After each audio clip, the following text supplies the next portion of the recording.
Deus. A paz do Senhor, irmãos. Amém. Grato a Deus por mais uma oportunidade de ocupar o altar desta igreja.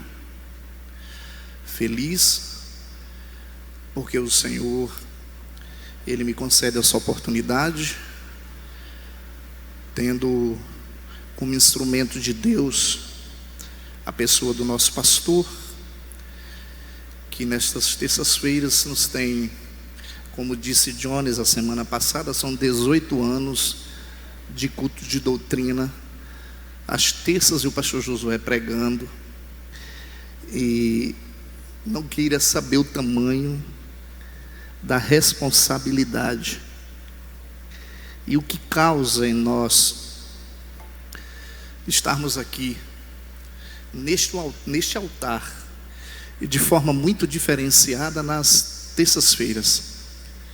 Que o Senhor Deus continue abençoando a vida do nosso pastor, aos demais pastores que estão aqui. Somos gratos a Deus pela vida deles, pela vida de vocês, também aos irmãos que nos acompanham dos seus lares, nos pontos mais diversos deste país. Eu quero, em nome de Jesus, compartilhar convosco a palavra de Deus, porque Deus tem uma palavra para a gente. Amém? Deus já reservou uma palavra para a gente. Você fique atento, porque Deus falará conosco mais uma vez. Eu quero que você abra sua Bíblia, Efésios, capítulo de número 5 e versículo de número 18.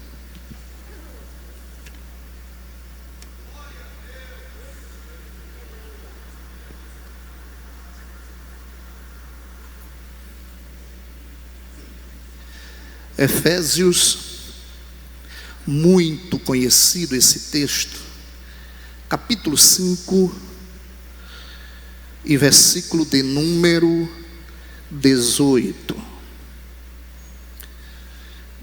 Depois vamos ler na segunda carta de Pedro, capítulo de número 1 e versículo 21.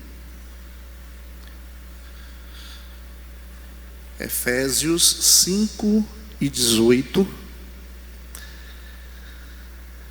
E não vos embriagueis com vinho, em que há dissolução, mas enchei-vos do Espírito. Amém. Segunda carta do irmão Pedro, capítulo de número 1 e versículo 21, quero me ater mais precisamente na parte B. Vamos ler todo o versículo. Segunda carta, para ganharmos tempo, porque a profecia nunca foi produzida por vontade de homem algum, mas os homens santos de Deus falaram inspirados pelo Espírito Santo.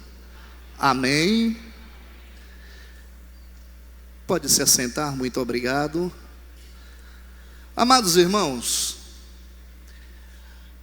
pregamos na última vez no culto de doutrina, falando a respeito da pessoa do Espírito Santo, que lamentavelmente tem sido, dentro da doutrina da Trindade, o assunto, a pessoa menos explorada pela grande maioria de nós cristãos. E quando ele não cai no esquecimento, alguns levam para o exagero, vão ao extremo. nós não podemos deixar de falar sobre a pessoa do Espírito Santo com menos intensidade que falamos do Pai e falamos do Filho. Quando o nosso credo foi formado há séculos, nós cremos no Pai por essa e essa razão. O credo diz, nós cremos no Filho por essa e esta razão.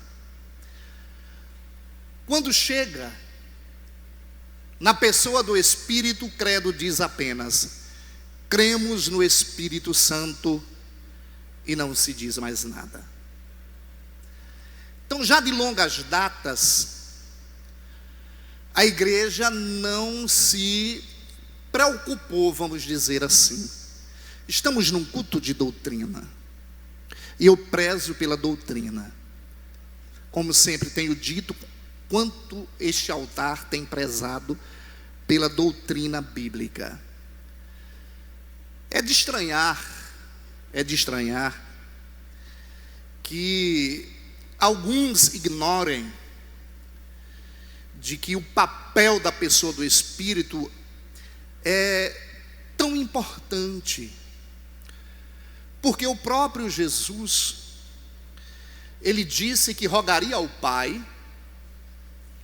e que enviaria um outro Consolador. Jesus trata desta questão quando estava findando o seu ministério terreno. Ele subiria ao Pai, e uma das condições para o Espírito descer seria a subida, a ascensão de Jesus.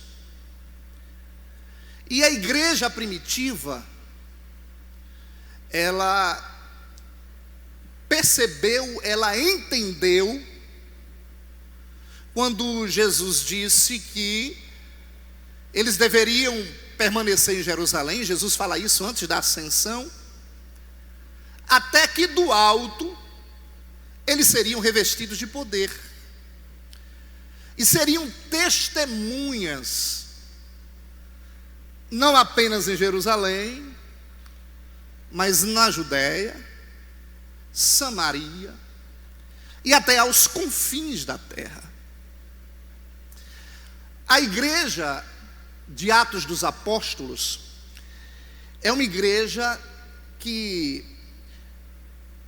creu e aceitou e fez exatamente o seu papel como igreja de Cristo. O livro de Atos dos Apóstolos poderia ter outro nome, não Atos dos Apóstolos, mas Atos do Espírito de Deus. Deveria ser esse o título. Vou tomar a ousadia. Nós temos teólogos aqui à minha esquerda, de que erraram no título. Deveria ser Atos do Espírito, porque em nenhum outro livro se encontra com tanto vigor, e se dá tanta ênfase à pessoa do Espírito como o livro de Atos. Isso é muito notório. Eu sou apaixonado pelo livro de Atos. Enfim, tudo aquilo que Lucas escreveu. Porque Lucas escreve o seu próprio livro, leva o seu nome. Como ele escreve o livro de Atos dos Apóstolos, ou seria Atos do Espírito, e ele diz que o que ele havia escrito e ele endereçava a um certo indivíduo de grande importância, por nome Teófilo, de que ele se preocupa em detalhes.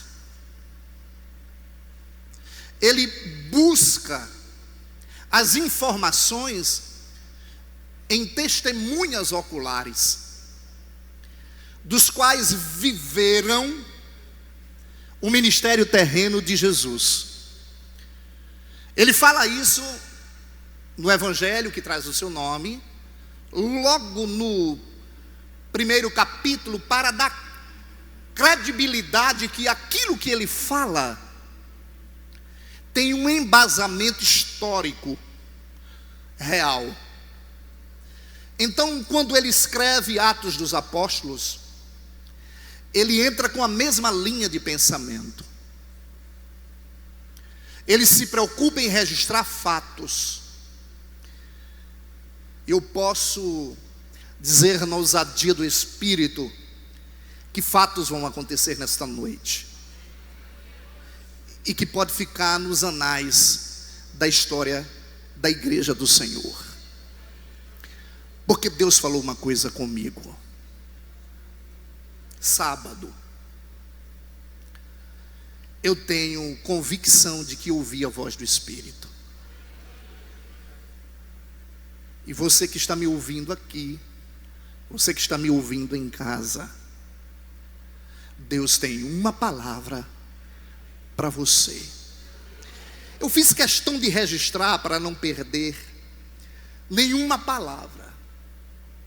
Mas o Espírito Santo está em nosso meio.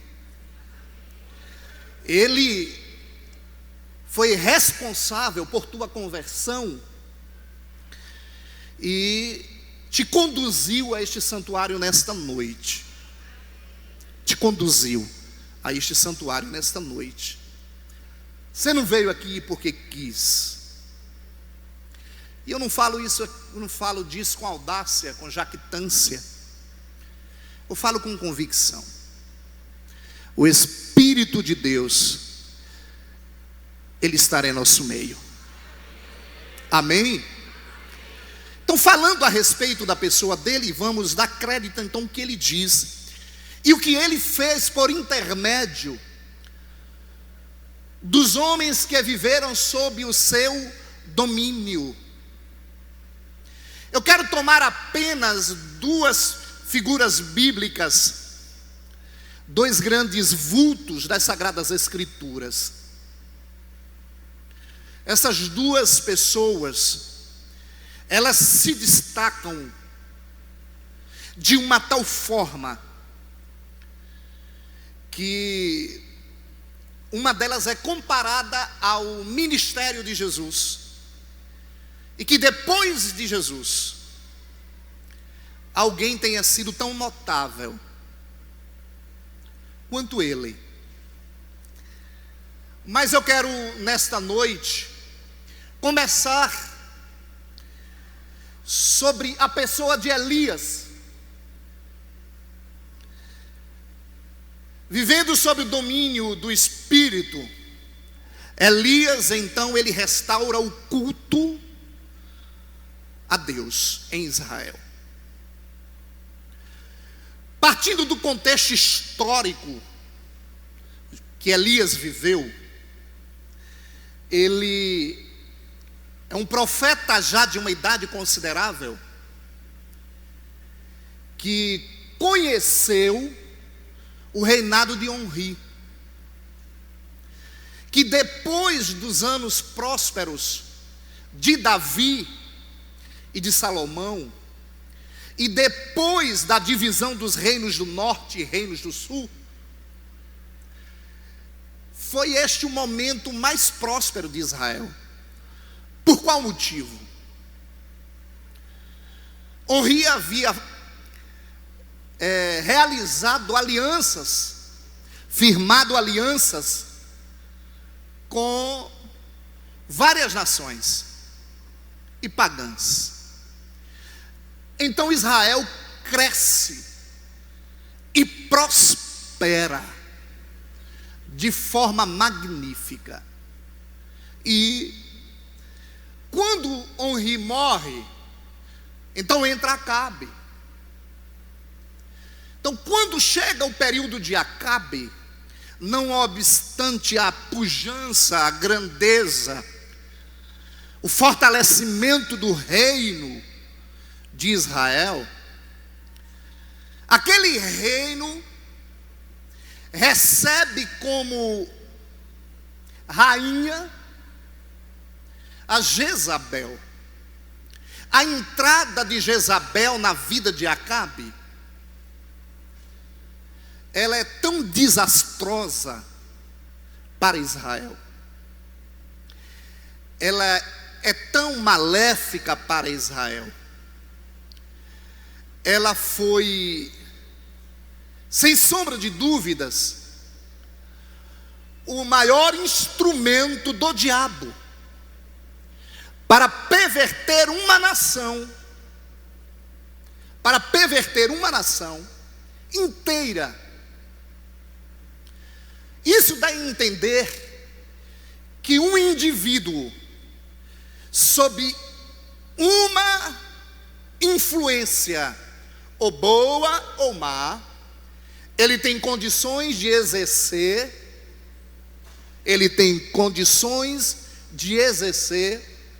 influências a nível nacional. Isso é uma verdade, está na Bíblia. E no que se diz respeito a quem está na liderança, porque nós temos Acabe e nós temos Jezabel.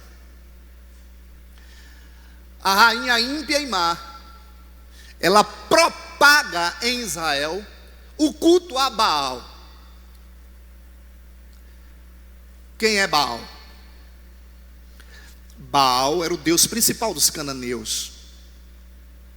1500 anos antes de Jesus, o culto a Baal já estava muito bem disseminado, muito bem implantado em Canaã. Muito bem implantado. Alguns escritos do Egito, na própria Caldeia, Fenícia, Síria, já comprovava o culto a Baal. Mas quem era Baal? Como principal deus dos cananeus, cujo nome significa amo, dono ou marido. E era o deus da fertilidade, bem como o deus da chuva e das tempestades de inverno. E o culto a Baal era um culto onde podia acontecer a forma mais perversa e desregrada de idolatria e orgias sexuais. A situação em Israel estava crítica, a dificuldade era muito grande. Mas percebam, o culto a Baal, além das orgias que aconteciam de forma desregrada, Baal ainda exigia sacrifícios humanos. Como era o sacrifício de Baal? Não era como o sacrifício de Moloque. Enquanto de Moloque era numa caldeira quente de azeite, Baal assava as suas vítimas. As suas vítimas eram assadas no fogo. Este foi o culto que Jezabel implantou em Israel. E quando Israel se desvia da presença do Senhor Deus, automaticamente Deus levanta o espírito de Elias. Primeiro livro dos Reis, capítulo 17, é o momento em que Elias entra em cena, e não se diz muita coisa além de que ele era um tesbita. Nada se sabe a respeito deste homem, senão deste pouco que se fala no capítulo 17.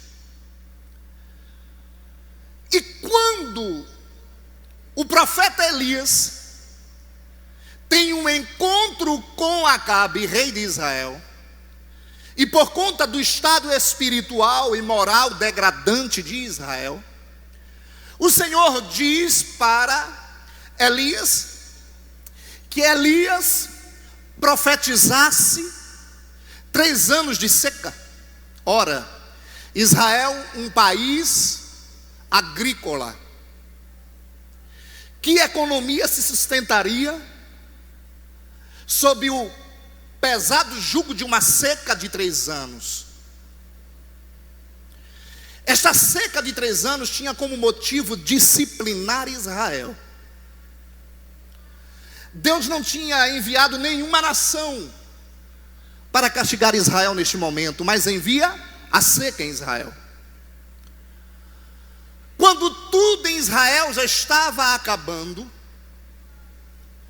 então começa-se uma série de perseguições e de buscas do rei Acabe contra o profeta Elias. E quando o profeta Elias se apresenta a Acabe, porque Acabe não consegue encontrar Elias, quem vai até Acabe, quando se encontra, Acabe olha para Elias e diz: eis o perturbador de Israel. Elias olha para Acabe: perturbador de Israel és tu e a tua casa, porque vocês abandonaram a lei de Deus, estabeleceram o culto a Baal. Mas eu tenho uma proposta: chama os 450 profetas de Azera e os 400 profetas de Baal. Vamos para o Monte Horebe, e lá eu tenho uma proposta para fazer. Meus amados irmãos, a palavra diz que Deus não faz alguma coisa qualquer se antes não revelar aos seus profetas. Cada passo que se desenrola do capítulo 18 do 2º livro dos Reis, cada passo, creio de que Deus havia inspirado a Elias. Nós lemos em Pedro que nenhuma profecia ela é de caráter humano, bíblica se falando, porque homens de Deus falaram inspirados pelo seu Espírito. E Deus, pelo seu Espírito, fala ao coração de Elias e propõe como estratégia um encontro no monte, onde os profetas de Azera ou Azerá, ou de Astarote ou Baal, se encontrem para um possível duelo. Ali havia agora não uma guerra de carne e sangue, não havia uma guerra, um combate de homens, mas aquilo que Paulo explica para nós quando escreveu a sua carta aos Efésios capítulo 6, eu não tenho que lutar contra carne e sangue, mas sim contra as potestades, os principados e as hostes espirituais da maldade. Eu quero dizer para os irmãos nesta noite, sem medo de errar, que os céus de Canaã, da Palestina, estavam infestados por uma força demoníaca e uma violência tão grande e uma perseguição sem tamanho por aqueles que professassem a sua fé em Yahvé, porque o culto a Baal era atraente, Porque o culto a Baal era interessante. Porque, lamentavelmente, o diabo conseguiu explorar com muita força a sexualidade humana. Tudo isso que nós vemos hoje, a nível da sexualidade humana, é o espírito de Jezabel.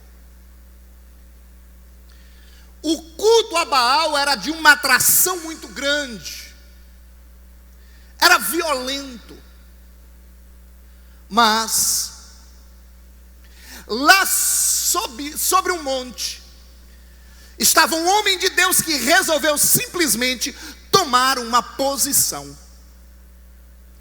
diante da situação que Israel estava vivendo. Irmãos,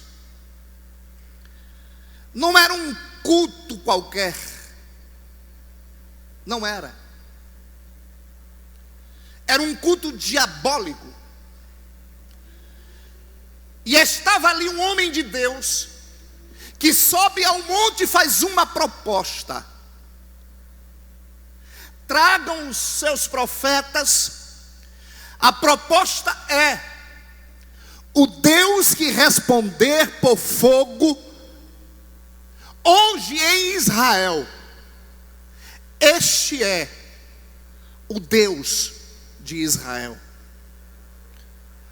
Porque o povo de Deus, dizia Elias, estavam cocheando entre dois pensamentos.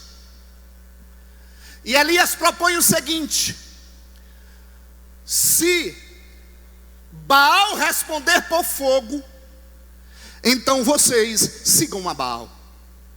Se Yahvé responder por fogo, então sigam a Yahvé. Tragam os profetas e tragam os novilhos, e nós vamos fazer um altar e nele colocar o sacrifício, fazer a oferta, e o Deus que responder por fogo tinha uma condição: tinha que responder com fogo. Meus amados irmãos, imagino a cena quando os profetas de Baal de Azera recebem a notícia e eles sobem ao monte, e eles vão até o monte, levantam o seu altar, preparam o seu novilho e começam cedo do dia a clamar, aclamar e aclamar. Chega um momento que eles começam a cortar-se. Um sacrifício muito conhecido, implantado por um segmento da Igreja Católica. Uma forma de flagelo para chamar a atenção aos deuses. Se cortam, derramam sangue. Isso tem origem em Baal. E quando estes homens começam a clamar, e nenhuma resposta se tem, automaticamente Elias observa e diz: talvez o Deus de vocês esteja dormindo, ocupado com alguma coisa, ou quem sabe tenha intentado alguma viagem. Quanto mais eles clamavam, mais um silêncio, não havia resposta. Então chega a hora de Elias fazer o seu sacrifício. Meus amados irmãos, por que não dizer que nos dias de hoje ainda existem profetas semelhantes aos profetas de Baal? Por que não afirmar que alguns segmentos e movimentos religiosos que não se comprometeram e nem se comprometem com as sagradas escrituras, eles não estejam exatamente alimentando o espírito de Jezabel quando não combatem a pornografia, quando não combatem a idolatria porque querem números. Uma grande igreja americana parou de pregar contra o pecado porque o pastor descobriu que pregar contra o pecado a sua igreja se esvaziaria. Pode ficar 10 aqui. Não vamos deixar de falar contra o pecado. Não vamos nos acostumar com o pecado. Não vamos nos acostumar com uma forma do culto de Jezabel. Eu já tenho dito aqui que o culto que conheço é o culto que tem louvor, é o culto que tem adoração, é o culto que tem visão, que tem revelação, é o culto que tem profecia, é o culto que o Espírito Santo, ele encontra liberdade no seio da sua igreja, e a sua igreja recebe a palavra. Se ele dar uma pancada, o crente diz glória a Deus. Se ele traz uma palavra de renovo, glória a Deus. Aleluia. Aleluia. Eu tenho compromisso com a palavra. Mas tem sido um escândalo Brasil afora. Mas eu vou dizer uma coisa nesta noite. Profetas de Baal, Elias está chegando. Aleluia. Elias já está em cima do monte. Glória a Deus. E a espada que Elias vai usar não é a espada que Elias usou no dia em que degolou os 850 profetas de Jezabel. A espada que Elias do século 21 vai usar contra os profetas de Jezabel é isso aqui. É a palavra. Os profetas de Jezabel perderão a autoridade mediante a pregação desta palavra. Os profetas de Jezabel, eles sairão dos altares, porque o Espírito Santo vai sarar uma geração alimentada pela palavra.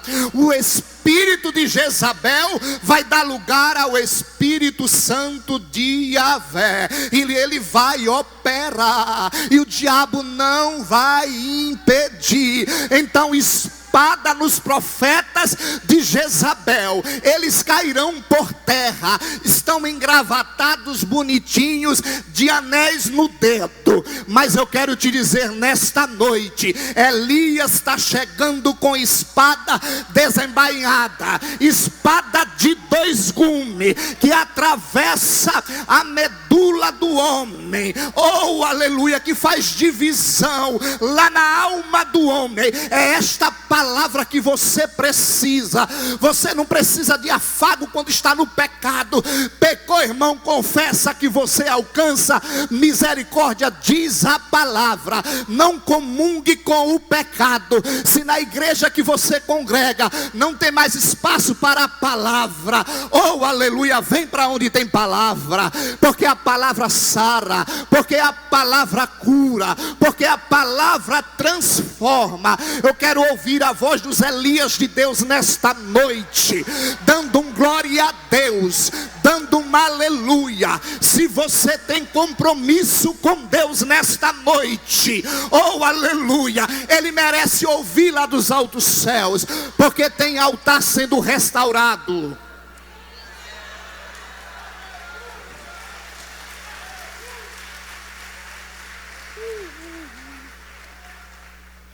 Tem altar sendo restaurado. Aleluia. Tem gente vivendo uma renovação. Eu sinto Deus nesta noite. Eu tenho algo muito forte de Deus para falar para você. Aleluia. Aleluia. Elias está chegando. Glória a Deus. E Elias chega diante da comunidade de Israel,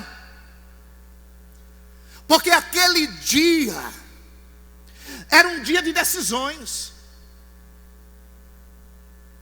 Era um dia onde Israel deveria tomar uma direção, tomar um destino para a sua vida. Então o profeta, cheio do Espírito Santo, diz: até quando vocês vão estar cocheando entre dois pensamentos? Querem servir a Deus ou a Baal? E o povo atônito olhando, e parece que eu vejo Elias colocando pedra sobre pedra para restaurar o altar que não tinha mais. Aleluia. Jezabel já havia erradicado o culto a Yahvé em Israel.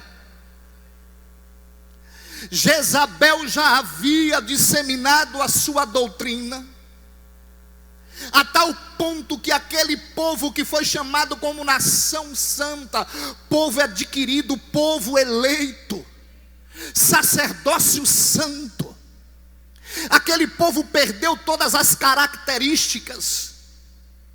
Aquele povo não trazia mais em si o conhecimento da pessoa de Deus.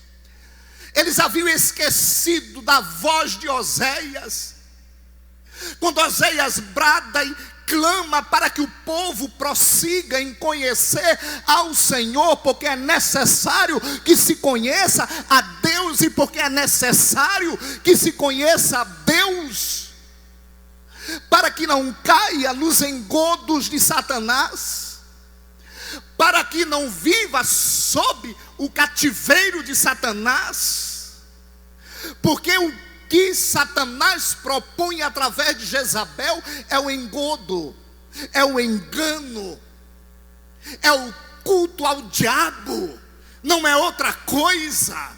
Era o culto aberto a Satanás. Enquanto aquele homem vai colocando pedra sobre pedra, e o povo admirando, porque o altar estava sendo restaurado.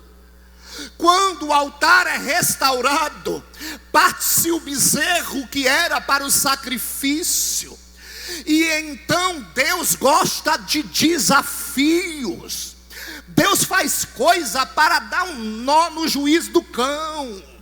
Deus, quando quer fazer a coisa sem deixar dúvidas, Ele faz coisas que você duvida. Se o cão duvida, imagine a gente.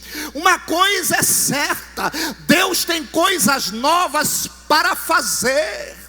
Deus tem coisas que vai te surpreender. Você ainda não conheceu Deus na sua plenitude, não vai neste plano conhecer. Então não limite aquilo que Deus é capaz de fazer. Quando Ele disse que era para Moisés tocar na água que o mar haveria de abrir, tenha certeza que na mentalidade de Moisés seria impossível, mas aquele que mandou fazer tinha garantias de poder que aquele mar se abriria. Quando disse para Moisés: toca na rocha, que a rocha vai sair água, era impossível.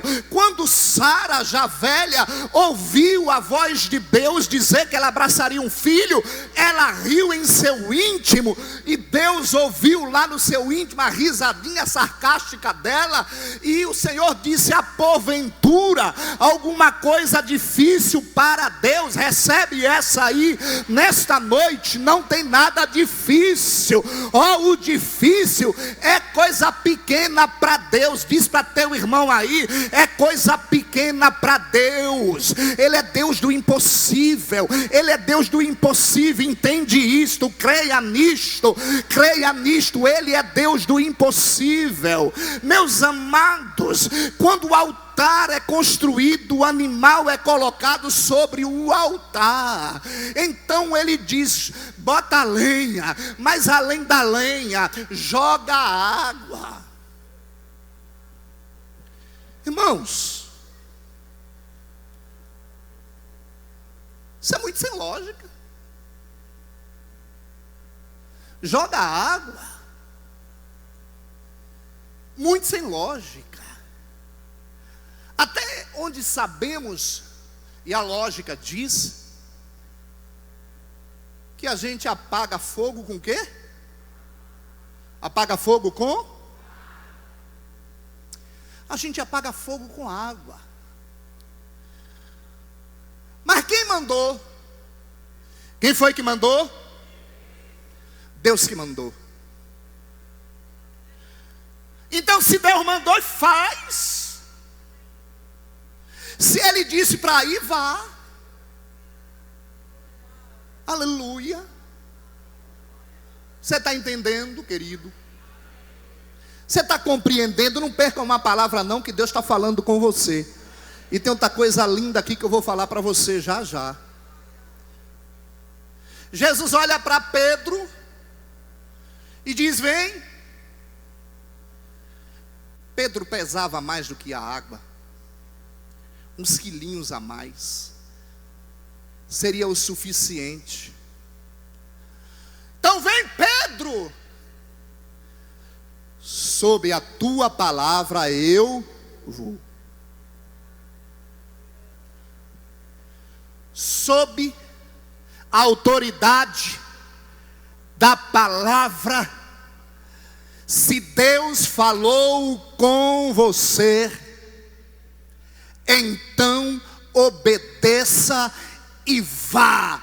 Deus tem garantia de vitória para quem crê na sua palavra.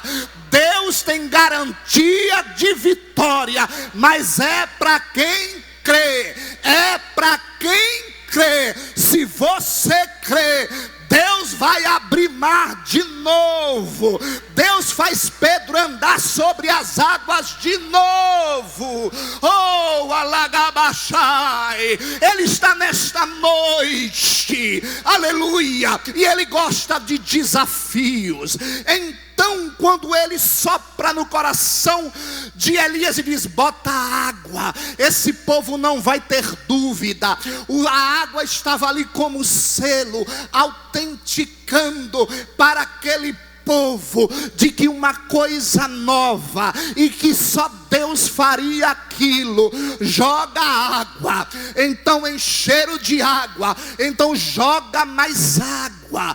Irmãos, quando o povo está com os olhos esbugalhados e sem entender o que estava acontecendo, então aquele homem de Deus, ele creio que ergue os seus braços aos céus, levanta um clamor e diz: ó Senhor, responde agora, Agabachá.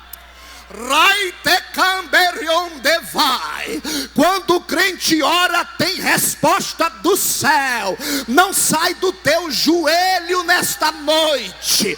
Deus está dizendo para alguém nesta noite: não desista do teu joelho. No teu joelho vai estar a tua vitória. Oh, aleluia. Então oração vem na alma como uma sede. Quanto mais você ora, mais você quer orar a Deus. Quanto mais você clama, mais você quer clamar a Deus.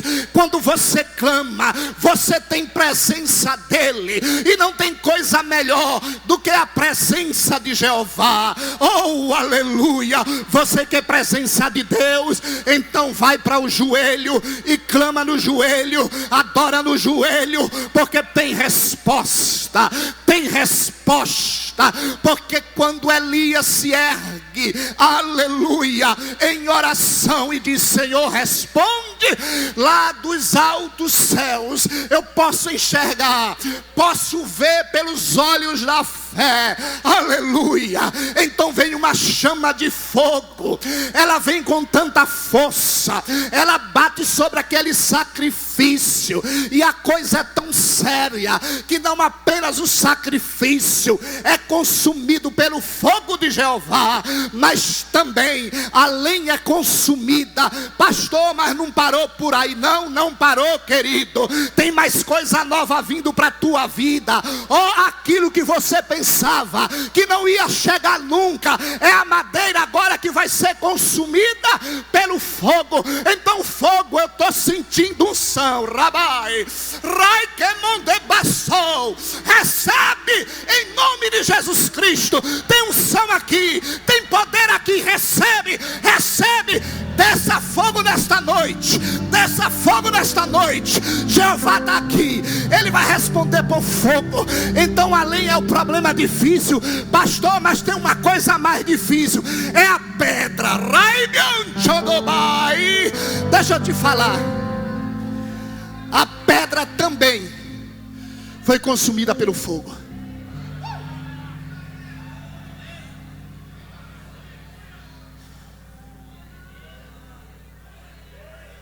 Tem algo terrível aqui.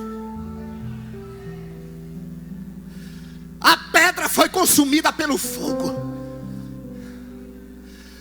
Aí é aquele milagre de última hora, quando você diz não tem mais esperança, pastor, não tem mais jeito.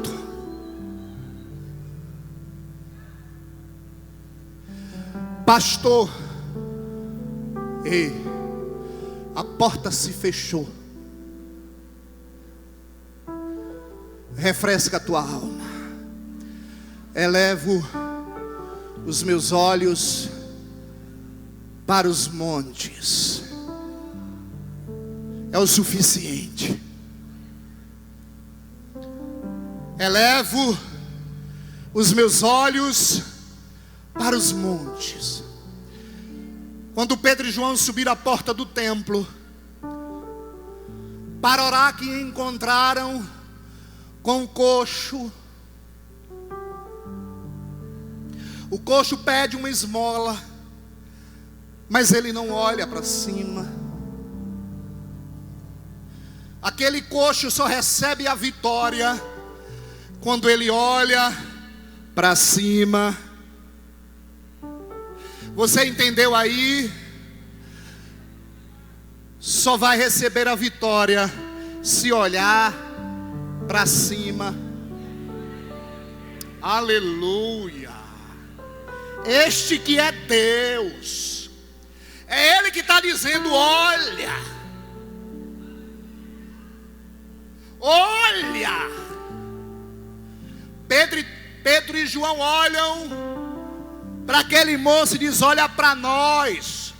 Ele levanta para olhar para cima, e quando ele olha para cima, a voz de cima diz para olhar de baixo que agora olha para cima. A voz de cima diz: não tenho prata, não tenho ouro, mas o que eu tenho, em nome de Jesus Cristo de Nazaré, levanta e anda. Aleluia! Glória a Deus! Não tenho prata nem ouro, mas o que eu tenho, em nome de Jesus Cristo.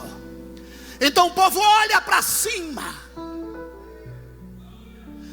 e vê que desceu um raio de fogo, bateu em cima, consumiu o altar, com o bezerro, com a madeira, com as pedras, e foi ainda mais longe. Olha, tem mais coisa ainda, não parou nas pedras. Esse Deus é Deus de abundância, creia. Eu estou profetizando na sua vida, não cala a boca não. Eu estou profetizando que ainda tem mais coisa. Ele surpreende. Esse Deus é demais. Anagabai, Rebion Jebovia Sandebai, Raiben Chambai. Esse Deus é demais. Aleluia. Ele vai surpreender você. Se preocupe não. Se preocupe não. Ele faz coisas maravilhosas. Não é à toa que Isaías disse que ele se assenta sobre o globo da terra. Ele é grande, Ele é soberano. Olha, Ele é onipotente, Ele é onisciente, Ele é onipresente. Até naquele quarto lá do fundo da tua casa, que tu costuma fazer de refúgio para que ninguém te ouça, e os de cá, ó, não vão entender mesmo, mas corre lá para aquele quartinho. O onipresente está lá, rei que mandou Rabai. Ele está lá. Pega o volante do carro. Tem hora que sai sem destino.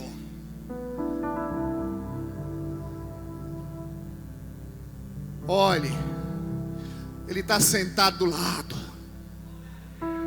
Você liga o som, ó, bota lá em cima para ninguém ouvir os berros dentro do carro. Jeová está dentro do carro.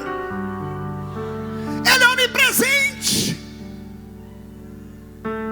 Aleluia. Então o fogo de Jeová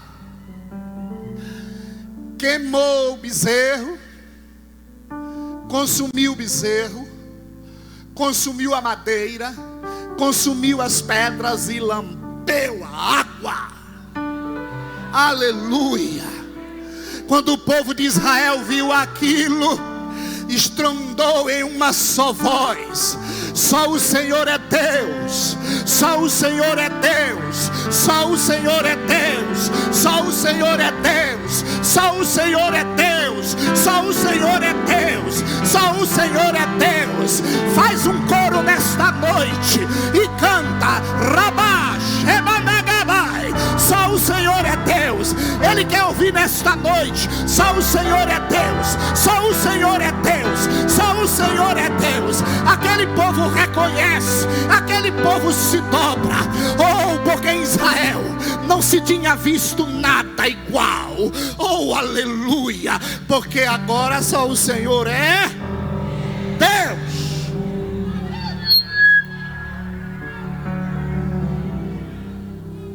Aleluia.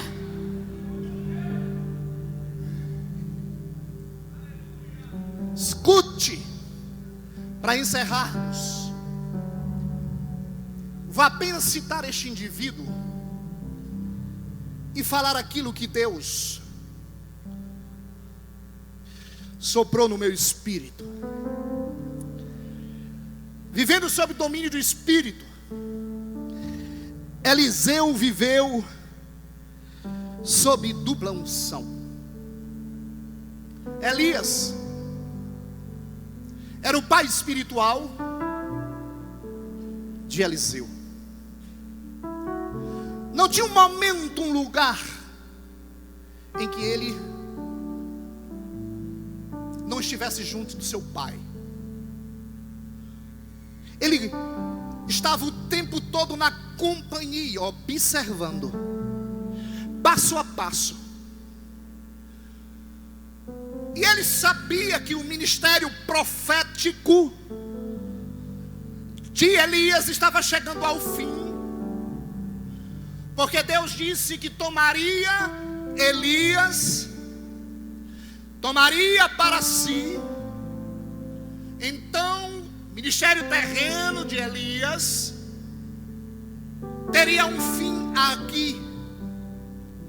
Mas Eliseu despertou um desejo no coração de ter a unção de Elias para dar prosseguimento no ministério profético em Israel. Deus precisava de uma voz que falasse em Israel. E Elias foi tomado diante dos olhos de Eliseu. Mas antes da tomada de Elias por carros e cavaleiros de fogo, num redemoinho de fogo, ele chega para o seu pai espiritual e diz: eu preciso, eu quero porção dobrada do teu espírito. Um pedido tanto ousado, mas ele estava reclamando para si exatamente o que está lá em Deuteronômio, capítulo 21, versículo 7. Quando o pai de família que tivesse um filho primogênito, ou da primeira ou da segunda esposa, ainda que fosse da esposa a quem ele não amasse, mas era esposa, o filho da que ele não amasse fosse o primogênito, este filho deveria ser honrado duplicadamente, dupla herança. O único filho espiritual com prioridade para ter porção dobrada da unção e do poder que estava em Elias era Eliseu. E quando Eliseu faz este pedido a Elias, Elias disse: tu me pediste uma coisa difícil, mas se você ver o momento em que eu serei trasladado, levado, subirei aos céus, então te concederei, ou será concedido tal pedido. Irmãos, você acha que Elias ou Eliseu perderia algum momento na vida? Será que Eliseu deixaria passar uma oportunidade dessa? Nenhuma. Quando os dois vão andando, de repente os céus se abrem e algo extraordinário acontece. Um vivente, um homem de Deus, ele vive uma das maiores experiências da sua vida, quando ele é tomado por uma carruagem com cavalos de fogo, e Eliseu vê o seu pai espiritual subir. Quando ele vê o pai espiritual subir, a capa de Elias cai, ele pega a capa de Elias. A capa não passava de uma capa qualquer, mas era um sinal da autoridade profética de Elias, que agora estaria sobre os ombros de Eliseu. Eliseu chega diante do rio Jordão e brada: onde está o Deus de Elias? E toca a capa no rio, e o rio se abre. Estava ali plenamente comprovado que unção dobrada estava sobre a vida de Eliseu. É natural que este homem seja conhecido nas Sagradas Escrituras como um dos vultos mais importantes, com o ministério comparado ao do Senhor Jesus. Que este, desde a sua vida até a sua morte, continuou também operando milagres. Ele operou milagres em vida e operou milagres depois de morto, quando foram enterrar um homem na fuga de uma guerra. A cova em que foram sepultar o cidadão era a cova de Eliseu. Quando jogam o corpo do morto, que bate sobre os ossos, irmãos, o osso continuava na unção. Quando bateu o corpo morto, a unção de vida de Eliseu automaticamente ressuscita aquele moço. Isto quer dizer que tu vai embora, mas a unção vai ficar. Aleluia. Fique em pé em nome de Jesus Cristo. Oh, aleluia. A transmissão da unção de uma geração para outra geração. A geração de Eliseu e a geração a geração de Elias e a geração de Eliseu. Naquele grande dia, aleluia, Deus confirmou o desejo do coração de Eliseu. Eu quero te dizer nesta noite, aquilo que falei no princípio, Deus falou algo comigo. E eu quero convidar aqui nesta noite todos os nossos jovens e adolescentes. Eu preciso de vocês aqui. Mães que tenham criança de colo, vem aqui à frente. Eu preciso de você. Todos os nossos jovens, Deus tem algo espetacular para falar com você nesta noite. Todos os nossos jovens venham, jovens e adolescentes, aleluia, em nome de Jesus Cristo. Ouçam o que eu vou dizer para vocês. Deus falou comigo sábado à noite, ao entardecer, algo específico sobre a vida de vocês. Deus disse que já levantou uma nova geração. Ela já está em nosso meio, ela cresce em nosso meio. Esta geração não será barrada. Ela ainda está sentada nos bancos e nos colos das mães. Ela está escondida no fervilhar dos hormônios da adolescência e no desencantamento da juventude. Mas eles serão despertados. O Espírito os despertará. Uma onda de santidade chegará para esta geração que já está em nosso meio. Eles se levantarão como voz de Deus, e esta terra estremecerá. Eles falarão para o nosso povo. Não importaremos pregadores, eles farão cumprir o propósito de Deus para a nossa nação. Eu ouvi o Espírito Santo de Deus falar comigo todas estas palavras. Por qual motivo alguns homens de Deus, com as suas exceções, desonraram a Deus, foram consumidos e engolidos pelo espírito da vaidade. Ministérios prósperos que pararam no meio do caminho, e isto é sério, desonraram a Deus, e Deus os desonrará. Eles escolheram seu caminho. Mas eu quero vos dizer, jovens, nesta noite, eu quase caio no monte quando ouvi ele dizer uma onda de santidade. Oh, aleluia! Um povo que está sentado no banco, crianças de colo, eles serão tomados pelo Espírito. Eu queria pastores aqui em nome de Jesus Cristo. Em nome de Jesus Cristo, venha impondo as mãos sobre estes mancebos, sobre estas moças. É isso, Deus quer fazer, e Deus vai começar por aqui. Por isso que eu disse, vai ficar marcada esta geração. Rabagai, Sirimandaga Chorebehai.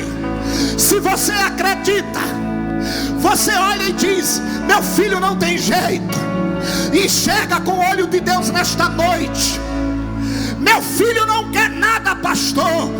Ei, ele disse que teu filho vai ser profeta, mãe. Ele disse que teu filho vai ser missionário. Ele disse que teu filho vai ser instrumento. É uma geração que já nasceu. A minha alegria é porque esta geração já nasceu. E nesta noite eu quero que você receba, que você creia que tem unção de Deus, há poder de Deus para a sua vida. Os encantamentos do mundo, eles vão passar. Você será envolvido pelo agir do Espírito, por uma unção dos céus. Aleluia. Espírito da verdade, Espírito da verdade, vem enchendo, vem enchendo, vem selando esta palavra, vem usando este povo, vem tomando esta geração. Eu ouvi o Senhor dizer: ela já nasceu, ela está em nosso meio. O que queremos fazer, Senhor, é transmissão de unção.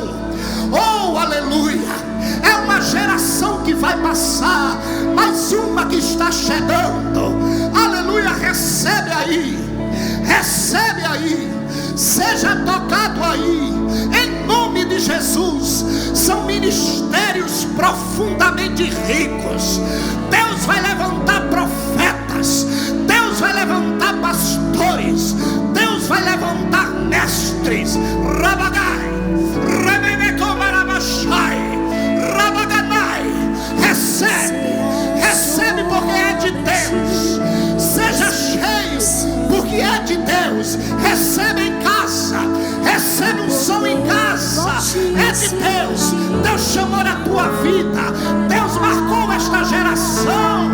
Aleluia, aleluia. Sobre ti, Espírito Santo. Aleluia. E o poder do Altíssimo te